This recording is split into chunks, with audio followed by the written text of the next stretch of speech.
Hello. We hope you're enjoying your stay at Toshi's place. To help you make the most of your time in Kamakura, we've prepared this sightseeing guide. Today, we'll introduce you to Zeniarai Benzaiten Ugafuku Shrine. This place is truly something special, isn't it? When you approach, you immediately feel how unique the setting is. Totally. It's tucked away in this valley, yeah. Surrounded by these really steep cliffs. Exactly. It creates the sense of being hidden, almost like a secret village. It absolutely does, and that's not just a feeling. Apparently, this specific geography contributes to it being seen as a powerful spiritual spot. Right, as if the energy of the land is sort of focused and contained right there within the valley. Mm-hmm. And the entrance itself really adds to that feeling, like you're stepping into another world. Oh, definitely. You enter through this rock tunnel, which was hand-carved directly into the hillside. It looks ancient, but it's actually newer, right? Dug in the late 1950s. That's right, relatively modern, but it serves as this really dramatic transition, from the outside world into the sacred space. It's fascinating. And apparently it's incredibly atmospheric. I heard if you visit on the weekend, they sometimes light lanterns along the approach. They do, which must make it even more enchanting as you walk through. Wow. And once you emerge from the tunnel, You're greeted by this path lined with those simple, beautiful wooden torii gates. The way the light filters through them, falling on the wood, it's just incredibly photogenic. you can really feel the atmosphere shift there, can't you? It becomes more refreshing, more peaceful somehow. Exactly. Now, it's interesting to think about what the approach was like before that main tunnel existed. Oh yeah, there was an original path. Called the Urasando. It was a narrower route on the south side, apparently started near the ruins of an old tea house, the Kokuni Chaya, sort of further back on the shrine grounds. And you can still find that old path today. You can. It's still there, and you can actually use it. And here's where it gets really interesting from the connection standpoint. Okay. That Urasando path connects to a mountain trail, and that trail leads towards Zeniarai Jinja Shrine. Oh, right. And isn't there a significant link between those two shrines? Yes, exactly. The deity of Zeniarai Jinja, Ukano Mitama no Mitodo, and the Ugafuku no Kami deity enshrined here at Zeniarai Benzaiten. Well, in some traditions, they're considered to be the same god. Wow. Okay, like different aspects of the same power. Precisely. It's that kind of syncretism you see a lot in Japanese religion. Ukano Mitama is more about like food and farming, while Ugafuku no Kami is strongly tied to wealth. So the idea is visiting both shrines brings even greater blessings. That's the belief. You're essentially paying respects to different sides of the same powerful deity. It's a really nice piece of local lore connecting these two important Kamakura spots. Speaking of history, this shrine has such a compelling origin story, doesn't it? Going way back to the late 12th century. It does. It starts with Minamoto no Yoritomo, the very first shogun. Right. And this was a tough time, yeah. War, famine. Exactly. And he was praying really hard for the people suffering. Then one night, on a very specific day, a Mi day, which is linked to snakes on the old calendar. He had a dream. A really powerful prophetic dream. The dream is key. Yeah. He dreamt of Ugafuku no Kami. Now, this deity has a really unique look, right? Very distinctive. Human head, snake's body, and carrying a sack of rice. So much symbolism there. The rice for harvests, obviously. Yeah. And the snake. Often linked to transformation, abundance, cycles. So combined, it clearly points to business prosperity and wealth, everything people needed then. And the deity gave Yoritomo instructions in the dream. A very clear message. If you make offerings using the sacred spring water bubbling from the Northwest Valley, peace and prosperity will come to the land. And that Mi day timing is crucial, linking to snakes and Benzaiten, another fortune deity. So Yoritomo listened. He found the spring. Found the spring, dug a cave right into the rock face there in the valley, and enshrined Ugafuku no Kami. And that was the very beginning of Zeniarai Benzaiten. Amazing. Rooted in a dream during a time of need. But the famous money-washing tradition we know today, that actually came a bit later. Right, with Hojo Tokiyori, the 5th regent, about 70 years after Yoritomo. Exactly. He took the idea of the sacred spring a step further. He visited on another special day, didn't he? A Kanotomi day. Yes, a very specific day on the calendar cycle. Kanoto relates to the metal element, so it's a metal snake day. Metal, like coins. Yeah. And the snake again for prosperity. You got it. Metal often has links to currency, wealth, so it was considered an exceptionally lucky day for money matters. And on that day, Tokiyori did what? He performed a ritual, purifying coins in that same sacred spring water, praying specifically for his own family's prosperity and long life. Ah, so that's the act that really kicked off the money-washing tradition. That's the one. This formal purification of money by a powerful figure really popularized the practice. And it just spread from there.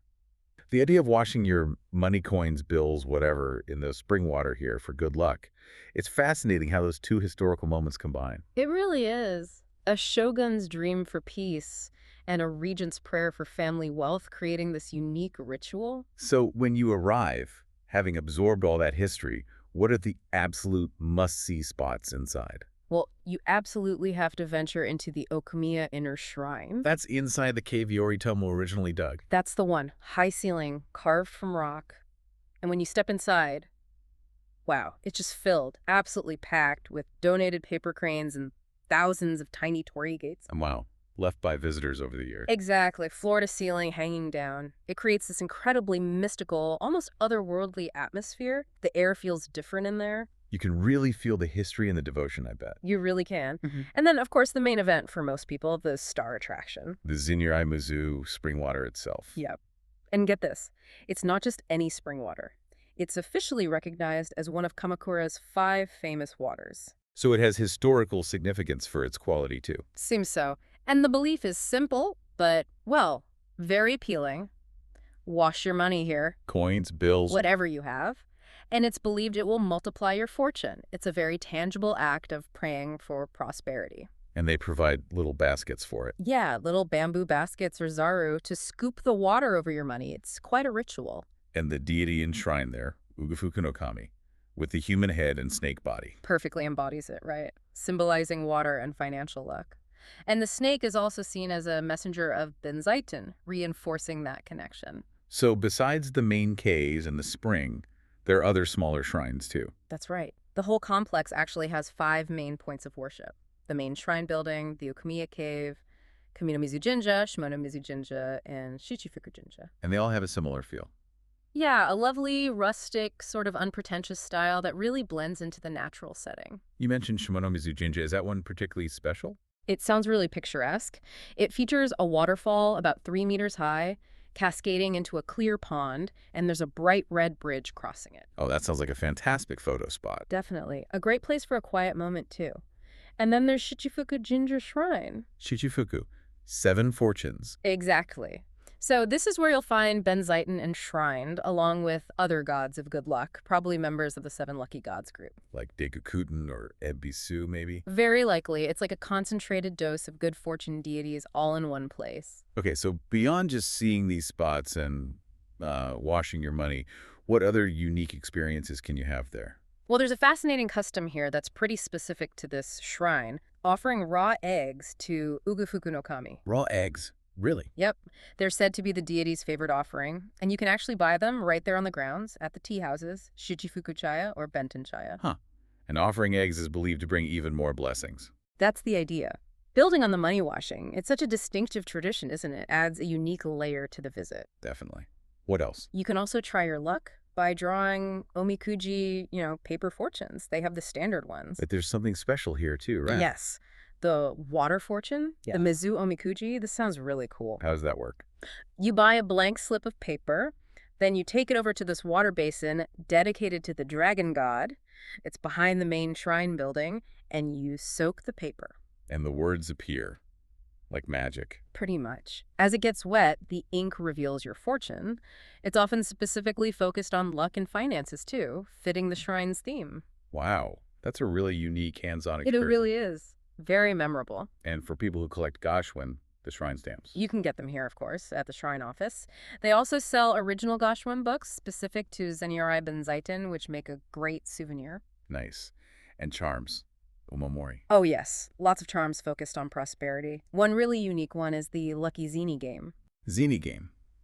Money tortoise. Exactly. Often made from real tortoiseshell shaped like a little tortoise. Tortoise shell? Wow. And the tortoise symbolizes longevity. And steady fortune. So the belief is you place this Zeni game in your safe, maybe on a shop altar, or even keep it with your bank books. And it brings wealth and helps it grow steadily. That's the hope. They also have other special ones like Gohozen, treasure ship money, and Otaka kobans, which look like old oval coins, all about increasing your money. Very focused. And here's something really cool. You might see a traditional ritual. When you buy a charm or maybe an ima, one of those wooden prayer plaques, Yeah. the shrine staff might actually purify it for you using sparks from flint. Seriously. They strike a flint right there. Yeah, sending sparks over the item. It's a traditional purification rite called kiriharai. The sparks are believed to ward off bad vibes and purify the object, making the blessing strong. Wow, that's incredible. Seen a bit of ancient ritual right there. It really adds to the experience. Now, besides the shrine itself, the location is great for connecting with nature, too. Oh, right, the hiking trails you mentioned. Exactly. From the shrine grounds, you can easily step onto forest walks. These trails can lead you through really serene natural settings towards places like Genjiyama Park. Which has nice views, I hear. Lovely views. And you can even continue hiking onwards towards the Great Buddha eventually. So you can make a whole day of it, combining the shrine with a nature walk. Absolutely. The scenery is beautiful all year round. It's a different kind of peace after the focused energy of the shrine. And if you need a break after all that walking, exploring, or money washing. Remember those tea houses on the ground, Shichifuku Chaya and Benten Chaya? Yeah, the ones selling the eggs. They also serve wonderful sweet treats, like warm amazak that's a sweet, non-alcoholic fermented rice drink. Oh, nice. Especially if it's chilly. Definitely. And classic snacks like dango, those chewy rice dumplings, and maybe some fried rice cakes. Perfect for just relaxing a moment and soaking it all in. Sounds lovely. Yeah. Okay, so let's talk logistics. If you're staying at Toshi's place and want to visit, how do you actually get there? The most common way, and probably the nicest, is to walk from the west exit of JR Kamakura Station. How long does that take? About 20 minutes? Roughly, yeah. It's a pleasant walk, and you pass some traditional cafes and Japanese sweets shops along the way. Good for a leisurely stroll. But there's a catch, right? The hills. Ah, yes. Be prepared. The path gets noticeably steeper as you get closer to the shrine, especially that final stretch, so comfortable shoes are absolutely recommended. Seriously, wear comfy shoes. There are signboards to guide you, though. Yes, there are signs. Now, you can also take a bus from the station. Oh, okay. Which stop? You'd get off at Homukyokume. From there, it's still about an 11-minute walk, and it's uphill. And buses in Kamakura can be a bit slow. They aren't super frequent, and traffic can definitely cause delays, but it's an option maybe if it's raining or you have bags. How about taxis? A taxi takes about 6 minutes from the station, cost maybe around 1,000 yen each way. But again, even with a taxi, You still have to walk the steep hill at the end. you do. They can't drop you right at the very top. So those comfy shoes are still essential. Good to know. And driving yourself. Tricky.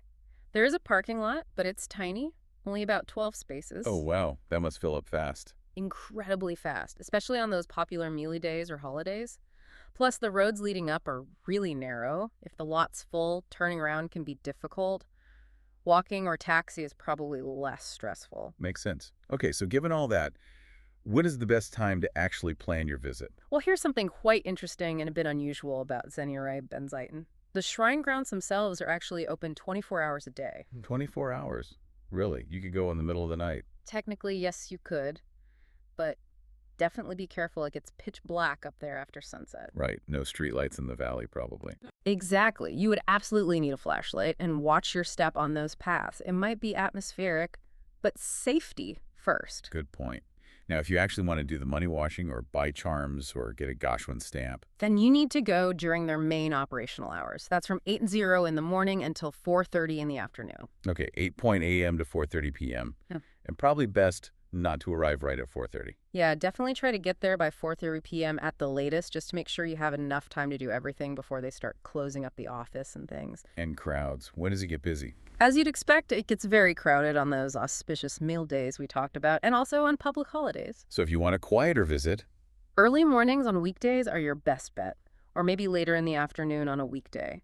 They apparently even open the gates a bit earlier on the really busy meal days just to help manage the flow. and festival days must be packed too. Oh, yes. Like the first meal day in April or the Hakuromi Day in September, those draw huge crowds.